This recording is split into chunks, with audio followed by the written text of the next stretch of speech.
Hello students, welcome back on this platform. आपका एक बार फिर से इस प्लेटफॉर्म पे बहुत बहुत स्वागत है। तो आप जैसा कि जानते हैं, हम लोग क्लास 9th का फिजिक्स का चैप्टर स्टार्ट किए हैं मोशन। ये मोशन बहुत ही अच्छा चैप्टर है, बहुत ही ज़बरदस्त चैप्टर है।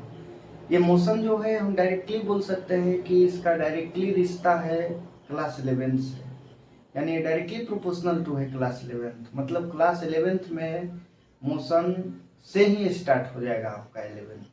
अगर हम बात करें इंट्रोडक्शन छोड़कर क्लास 11th का, तो मोशन से ही शुरुआत होता है क्लास 11th का फिजिक्स में।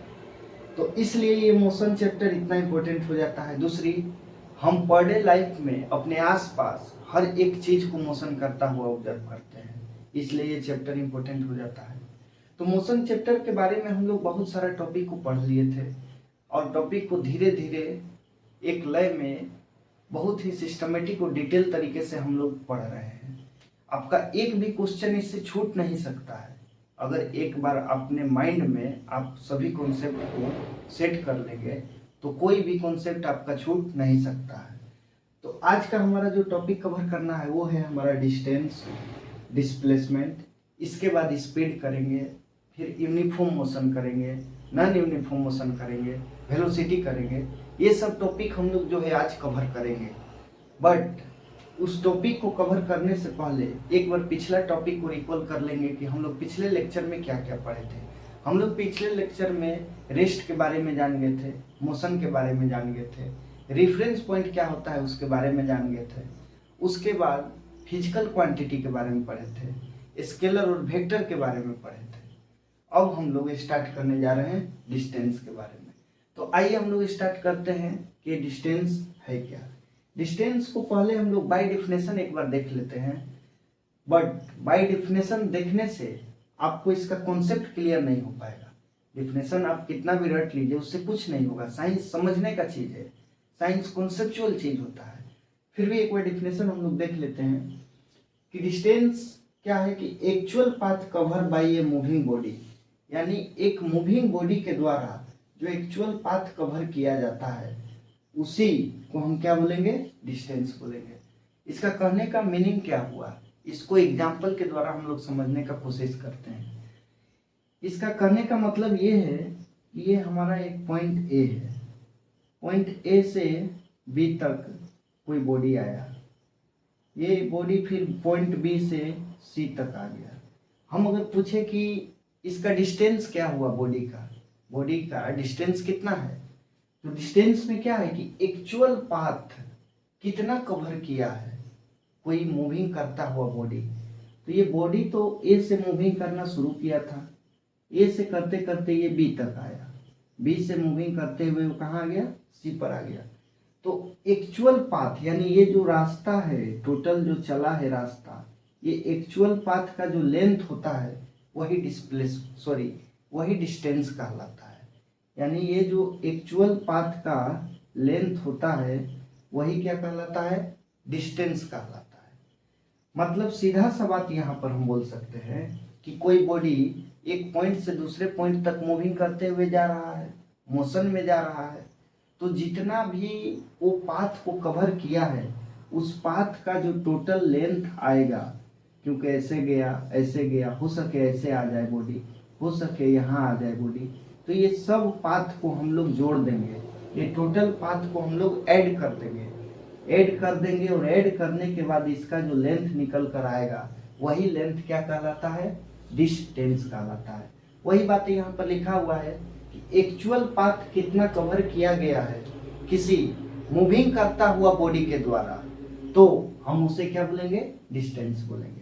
उम्मीद करते हैं कि ये डिस्टेंस आपको क्लियर होगा। अब यहाँ पर और भी एक चीजें देखने वाला है कि इसका ऐसा यूनिट क्या हो सकता है डिस्टेंस का। डिस्टेंस में एक्चुअल पाथ का लेंथ हम लोग मेजर कर रहे हैं कि कोई बॉडी कितना रास्ता चला है और उस रास्ते का लेंथ मेजर कर रहे हैं और वही डिस्टेंस कहला रहा है। तो डिस्टेंस का ऐसा यूनिट मीटर हो जाएगा। क्यों मीटर हो जाएगा, क्योंकि लेंथ का ऐसा यूनिट मीटर होता है, इसलिए इसका ऐसा यूनिट मीटर हो गया। लॉजिक से इसे समझना होगा।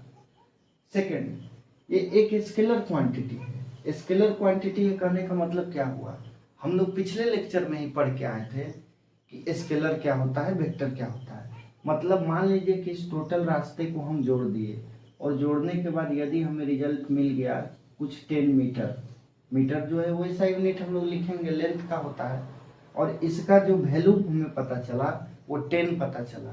तो इसमें सिर्फ और सिर्फ हमें वैल्यू पता है, इसमें सिर्फ और सिर्फ हमें मैग्नीट्यूड पता है, इसका सिर्फ और सिर्फ क्वांटिटी पता है। तो इस टाइप का फिजिकल क्वांटिटी को हम लोग क्या बोलते हैं, स्केलर क्वांटिटी बोलते हैं। क्यों? क्योंकि इसमें सिर्फ और सिर्फ हमको क्या पता है, वैल्यू पता है, सिर्फ और सिर्फ क्या पता है, मैग्नीट्यूड पता है। तो डिस्टेंस एक कैसा क्वांटिटी है, scalar quantity. Next, it is always positive, मतलब ये हमेशा पॉजिटिव होता है। अब जरा सोचिए आप कि ये ए से बी गया, बी से सी, सी से यहाँ मान लीजिए डी है, यहाँ मान लीजिए ई है, तो ये जितना भी रास्ता कवर कर रहा है सबको तो ऐड करके ही उसका लेंथ निकालेंगे हम। यानी यहाँ से यहाँ मान लीजिए 2 मीटर हो, यहाँ से यहाँ मान लीजिए 1 मीटर हो, फिर से ये 2 मीटर हो, फिर यहाँ मान लीजिए कुछ हो 3 मीटर, तो ये सबको हम ऐड करेंगे तभी तो लेंथ निकल कर आएगा। तो जब ऐड कर रहे हैं तो फिर नेगेटिव का तो कोई चांस ही नहीं है, इसलिए ये कैसा क्वांटिटी होगा, पॉजिटिव होगा। मतलब डिस्टेंस हमेशा पॉजिटिव रहेगा। ये क्वांटिटी जो है, ये डिस्टेंस जो है, ये हमेशा क्या रहेगा, पॉजिटिव रहेगा। ये लास्ट पॉइंट जो है डिस्टेंस का, ये फिलहाल आप पढ़ सकते हैं, बट इसे समझना होगा, और इसे समझने के लिए हमें डिस्प्लेसमेंट को जानना होगा, क्योंकि इसी को तो हम लोग साइंस कहते हैं। एक टॉपिक दूसरे टॉपिक से कोरिलेट रहता है, वरना इसको आप रट सकते हैं, बट रटने का सजेशन हम कभी नहीं दे सकते आपको, क्योंकि साइंस कॉन्सेप्चुअल चीज होता है, और इस कॉन्सेप्ट को समझने के लिए डिस्प्लेसमेंट हम पढ़े नहीं है, इसलिए अभी डिस्प्लेसमेंट पढ़ेंगे तो ये क्लियर हो जाएगा। फिलहाल इसे एक बार पढ़ लेते हैं। डिस्टेंस इज ऑलवेज ग्रेटर और इक्वल टू डिस्प्लेसमेंट, मतलब जो हमारा डिस्टेंस है वो हमेशा बड़ा होता है और इक्वल होता है डिस्प्लेसमेंट का। इसे सिर्फ इतना आप याद रखिए, नेक्स्ट जो अभी पढ़ेंगे वो क्लियर हो जाएगा। तो आइए हम लोग स्टार्ट करते हैं डिस्प्लेसमेंट के बारे में।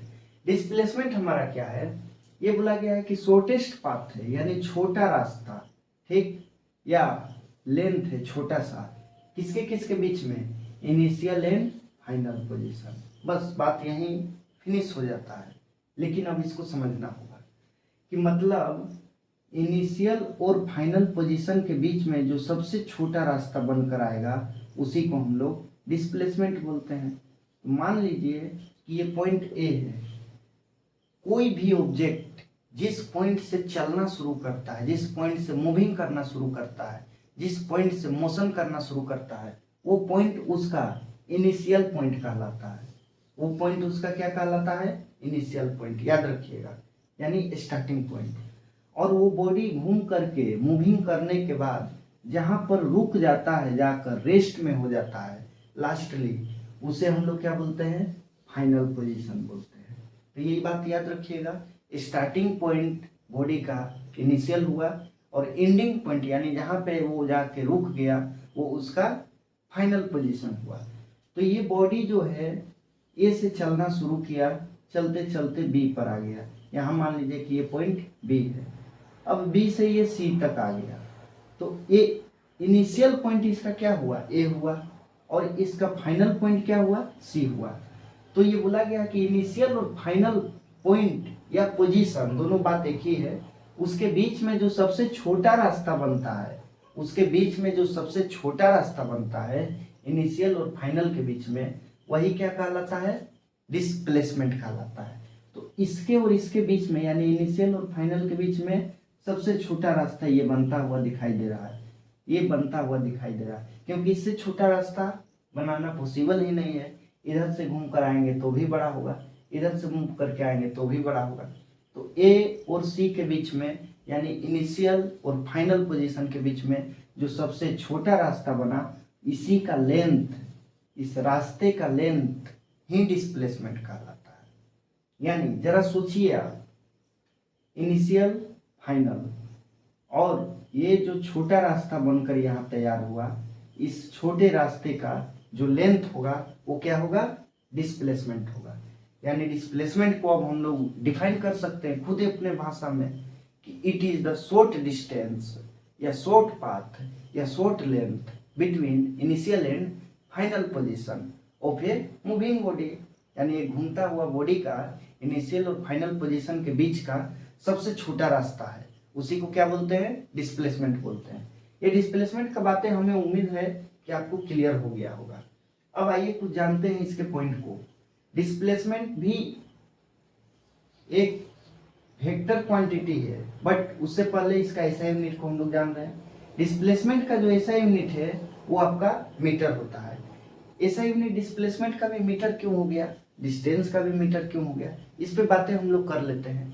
डिस्प्लेसमेंट में क्या हो रहा है कि जो छोटा रास्ता है उसका लेंथ को डिस्प्लेसमेंट बोल रहे हैं और लेंथ को ही तो मेजर कर रहे हैं, तो लेंथ का एसआई यूनिट क्या होता है, मीटर।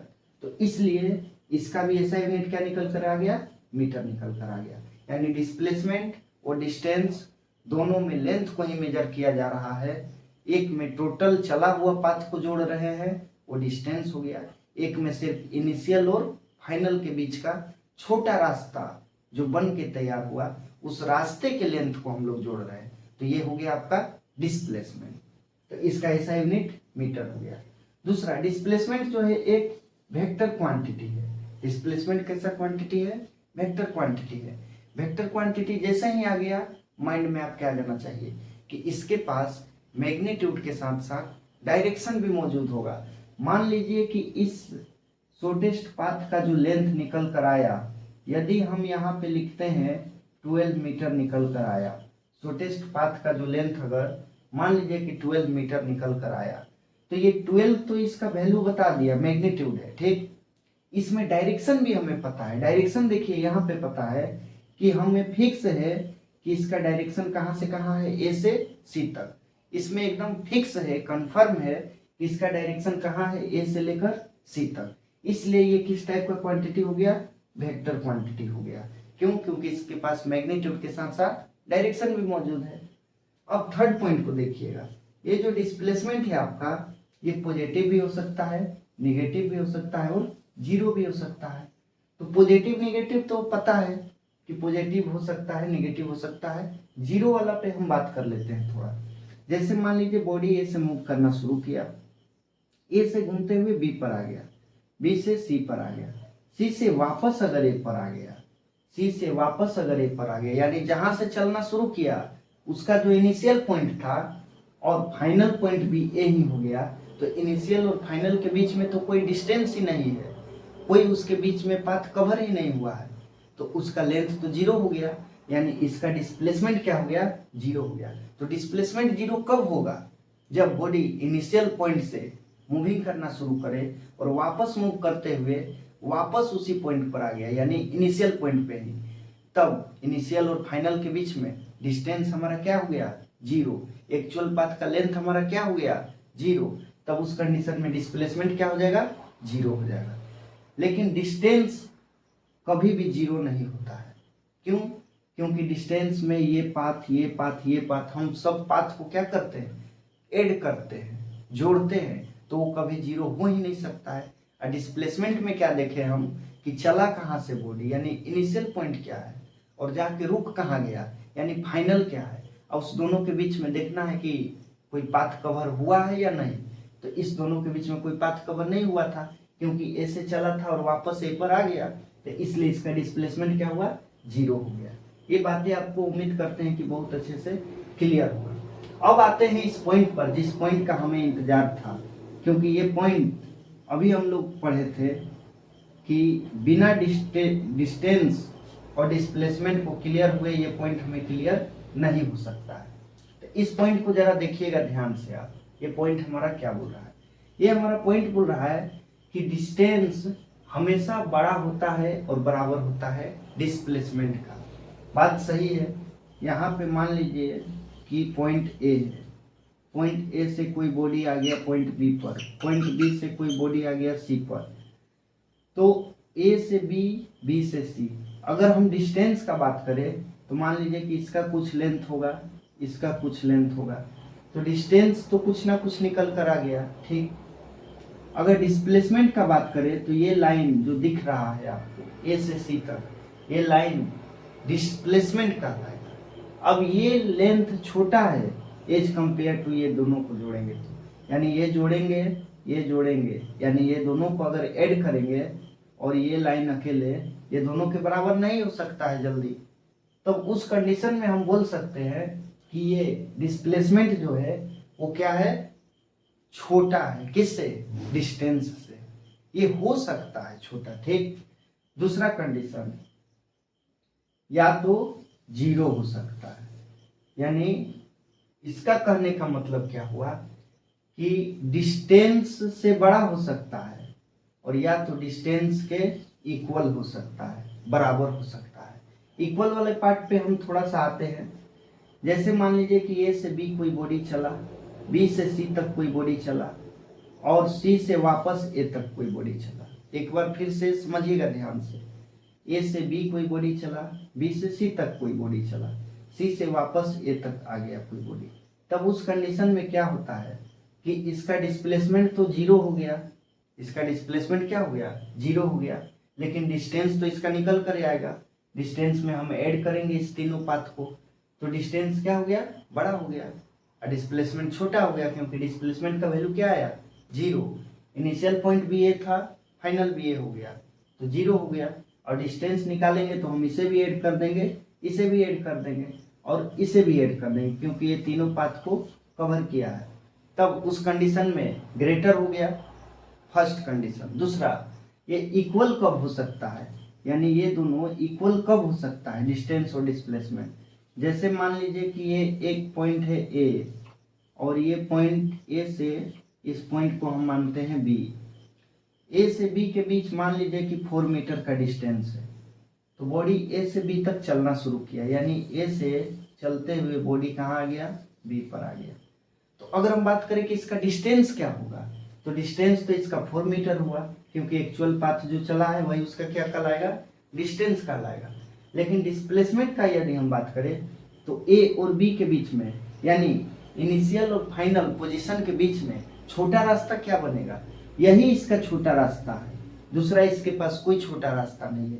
यदि इधर से आएंगे तो भी बड़ा होगा, ऊपर से आएंगे तो भी बड़ा होगा, ऐसे पीछे से मूव करके आएंगे तो भी बड़ा होगा। यानी इस कंडीशन में डिस्टेंस भी 4 मीटर और डिस्प्लेसमेंट भी 4 मीटर। तो वही बात यहाँ पर बोला गया था कि डिस्टेंस हमेशा बड़ा होता है, ये बात तो सही है, और या तो इक्वल होता है, किसके, डिस्प्लेसमेंट के। और हम लोग इस बात को प्रूफली यहाँ पर देख लिए कि या तो ये बड़ा होगा या तो इक्वल होगा। ये उम्मीद करते हैं कि आपको क्लियर होगा। इस बात को आप माइंड में सेट कर लीजिएगा। ये मैं उम्मीद करता हूँ कि सभी को बहुत ही इजी वे में समझ में आ गया होगा। तो चलिए अब हम लोग अपने नेक्स्ट टॉपिक यूनिफॉर्म मोशन और नॉन यूनिफॉर्म मोशन के बारे में बात करते हैं।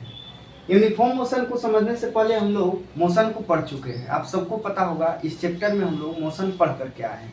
मोशन पढ़ करके आए हैं मतलब मोशन में क्या था, किसी बॉडी के पोजीशन का चेंजिंग था। मतलब कोई ऑब्जेक्ट अगर अपने पोजीशन को चेंज कर रहा था तो हम उसे मोशन का नाम दिए थे। अब इसमें हम लोग पढ़ेंगे मोशन का ये टाइप, आप बोल सकते हैं कि एक यूनिफॉर्म मोशन है और दूसरा नॉन यूनिफॉर्म मोशन है। यूनिफॉर्म मोशन क्या होता है, तो आप जैसा कि देख पा रहे हैं डिफिनेशन से, पहले एक बार इसका हम डिफिनेशन को देख लेते हैं, फिर उसके बाद इसके बातों को समझेंगे बड़ा ही डिटेल तरीके से कि मोशन क्या है। जब कोई बॉडी कोई डिस्टेंस ट्रेवल कर रहा हो इक्वल इंटरवल ऑफ टाइम में इक्वल डिस्टेंस, तब हम उसे बोलते हैं यूनिफॉर्म मोशन। कहने का मतलब क्या हुआ, यहाँ एग्जाम्पल से समझिएगा। सपोज दैट कि ये 0 मीटर है, मतलब यहाँ पे कोई बॉडी है।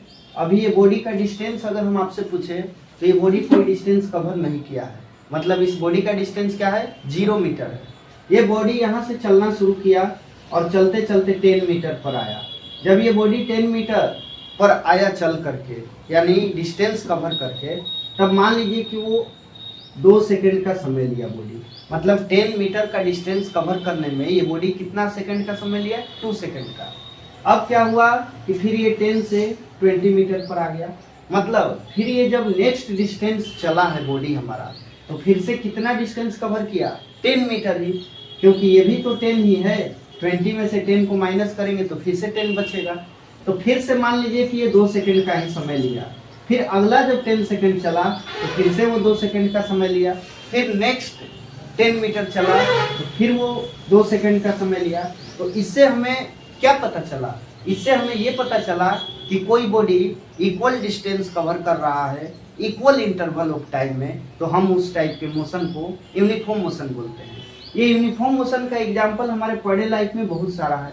यूनिफॉर्म मोशन का अगर मान लीजिए कोई ट्रेन को हम लोग 40 किलोमीटर पर आवर्स के स्पीड से चलाकर छोड़ दें, मतलब हर 1 घंटा में वो कितना किलोमीटर डिस्टेंस ट्रेवल करेगा? 40। फिर जैसे ही 1 घंटा बीतेगा, 1 घंटा काउंट होगा, फिर से वो कितना डिस्टेंस ट्रेवल किया?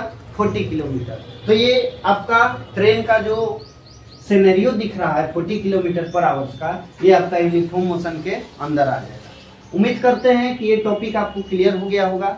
और भी इसी तरह बहुत सारा चीज़ है यूनिफॉर्म मोशन का। यदि आप बोलिएगा कि कोई पर्सन यूनिफॉर्म मोशन में ट्रेवल कर सकता है कि नहीं, ये तो पॉसिबल नहीं है, क्योंकि एग्जैक्ट इक्वल डिस्टेंस और इक्वल इंटरवल ऑफ टाइम में चलना पॉसिबल नहीं है। बट उसे हम किसी इंस्ट्रूमेंट के द्वारा किसी ऑब्जेक्ट को वैसा ट्रेवल करवा सकते हैं कि एग्जैक्ट इतना डिस्टेंस ट्रेवल करेगा इतना इंटरवल ऑफ टाइम में। तो ये यूनिफॉर्म मोशन का बातें था, मतलब equal distance equal interval of time, सीधा सा बात इसमें याद रखना है। नेक्स्ट टॉपिक है हमारा नॉन यूनिफॉर्म मोशन। ये नॉन यूनिफॉर्म मोशन का मतलब क्या होता है? सेम इसके अपोजिट कर देंगे। इसके डिफिनेशन को पहले हम लोग देख लेंगे। A body is said to have non uniform motion when it travels unequal distance. यहाँ बातों को ध्यान दीजिएगा। इट ट्रेवल्स अनइक्वल डिस्टेंस, यानी डिस्टेंस अनइक्वल रहेगा और टाइम जो है आपका वो इक्वल रहेगा। इसका कहने का मतलब क्या हुआ, इसे आप यहाँ से समझ सकते हैं। जैसे मान लीजिए कि यहाँ पर ये एक लाइन हम ड्रॉ किए हैं। ये लाइन ए है, ये पॉइंट बी है, ये हमारा सी है, ये हमारा डी है।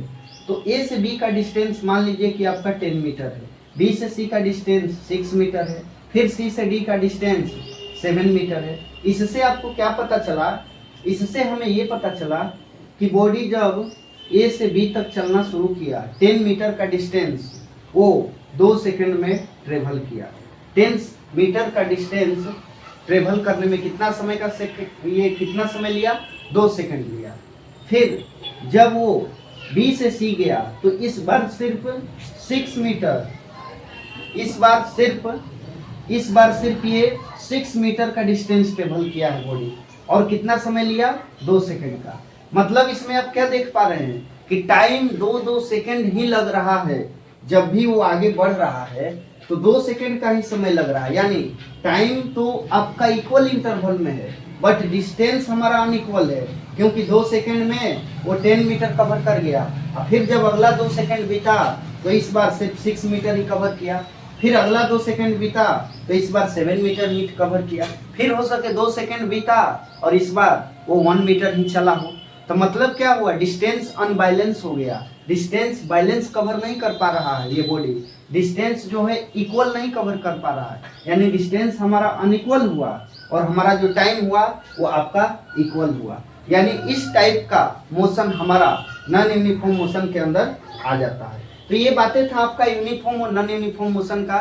उम्मीद करते हैं कि अभी तक इस मोशन में यहाँ तक जो हम लोग टॉपिक पढ़े हैं ये हमारा थ्योरेटिकल पार्ट था, बट एक बेस तैयार दिया ये 9 का, हमें इतना बेस दे दिया ये करके 9 का कि आगे हम मोशन से लेकर लास्ट पूरे फिजिक्स तक एक कॉन्सेप्चुअल बिल्डअप कर पाए अपने माइंड में। क्योंकि इससे डायरेक्ट स्ट्रेट फॉरवर्ड आता है क्वेश्चन कि right difference between uniform and non uniform motion, ये डायरेक्टली पूछा जा सकता है या इससे बीच से निकाल कर एमसीक्यू पूछा जा सकता है। तो उम्मीद करते हैं कि आप इस टॉपिक तक यहाँ तक बड़ा ही डिटेल और बड़ा ही आसान तरीके से समझे होंगे और आपके माइंड में एक कॉन्सेप्ट सेट हो गया होगा। तो नेक्स्ट वीडियो में हम लोग मिलते हैं फिर से, तब तक के लिए आप सभी को thanks for watching this video.